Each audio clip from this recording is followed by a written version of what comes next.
রে ধরলে কিন্তু একদম সুবাহ দিব আমার করে।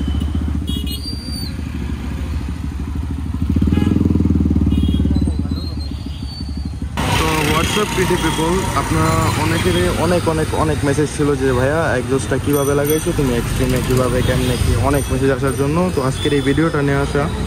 তো আমার এটা MS পাইপ দিয়ে বানানো, ঝালাই করা, এখানে দেখতে পারবা ঝালাই দিয়ে বানানো MS পাইপ দিয়ে, এটা SS পাইপ না, ফুললি জ্বালাই দিয়া। তারপর এখানে দেখতে বুঝতে পারবা এটা তেমন ফিনিশিং আসে নাই, কারণ এটা প্যান পাইপ এখনো আসে নাই, তো যার কারণে এইভাবে বানাইতে হয়েছে। আর এটা হলো তোমার Ektapovik R6 এর আপডেট মডেলের যে এক্সজস্টটা এটা। আর এটা লাগানোর পর আমাদের সাউন্ডটা শোনাইতেছে না, এখানে বোঝা যেতেছে কিনা জানি না, বাট সুইট একটা সাউন্ড, তেমন লাউড না।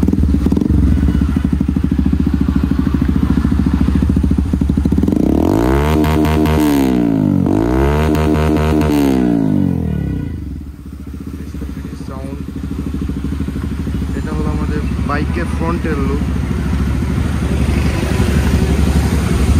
আমাদের একটা প্ল্যান আছে যে আমরা ঢাকা যাইতে পারি রিসেন্টলি, যার জন্য আজকে আমরা এই এক্সজস্টটা খুলে ফেলবো এবং স্টক যেটা ওইটা আবার লাগিয়ে ফেলবো আর কি।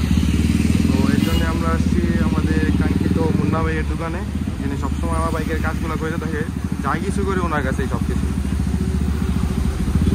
আজকে এক্সজস্ট খুলে ফেলবো, আর দেখি যদি 300 ফিট যাওয়া পড়ে তাহলে এটা আবার 2 পার্টের এক ব্যান্ড পাইপ আছে, ওইটা এখানে ব্যাগে করে নিয়ে যাবো আর কি আমরা।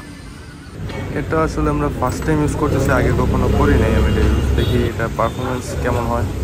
হারাও না ওরা হারাও কি কাহিনী বাত নেই, হারাও না।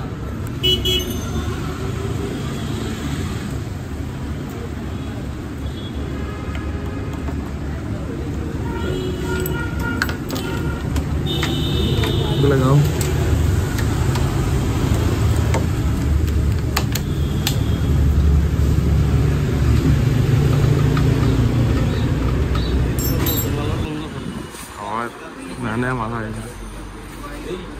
ভাই, ওয়েল পড় আসেনি বা ভাই,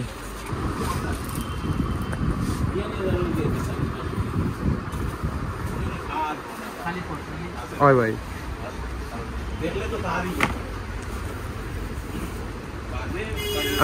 একবারে কেলেম সহ পাইপ সহ যেন একটা আসে নানি ভাই, বেশি মোটা লাগে, একটু ছোট এর থেকে আসেনি। আর দেখাইলো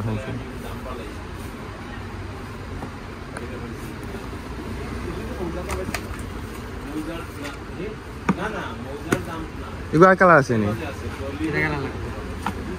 এগুলো কত করে আর এগুলো কত করে?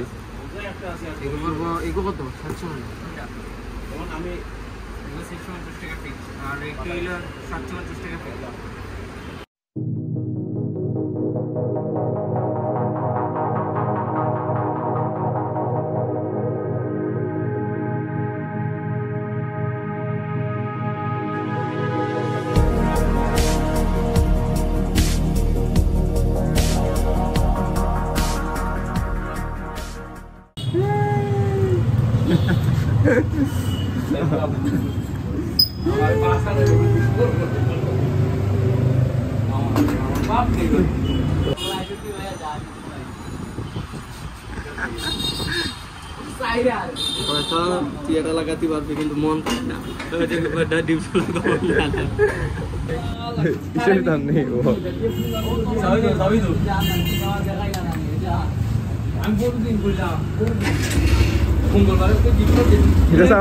না এটা হইতো না।